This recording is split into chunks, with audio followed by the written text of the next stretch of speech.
এগুলো সব আইনানুগভাবে ব্যবস্থা নেওয়া হবে। এখন কাকে কোন বিবেচনায় লাইসেন্স দেওয়া হয়েছে সেটা সামাজিক নিরাপত্তা বা সামাজিক অবস্থান এগুলোও বিবেচনায় নিতে হবে।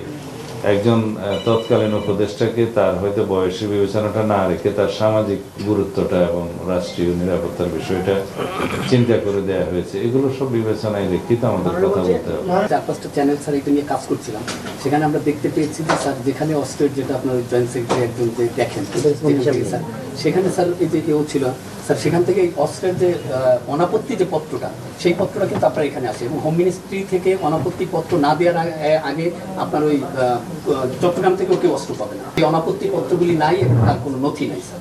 15 বছরের কোনো এগুলাই তো তদন্ত করতে বলেছি, কি অনিয়মটা লাইসেন্স ইস্যু করার ক্ষেত্রে হয়েছে, লাইসেন্স পাওয়ার উপযুক্ত কিনা। যদি না হয় লাইসেন্স বাতিল হবে এবং তার অধীনে যদি অস্ত্র কিনে থাকে সেই অস্ত্র অবৈধ বলে বিবেচিত হবে।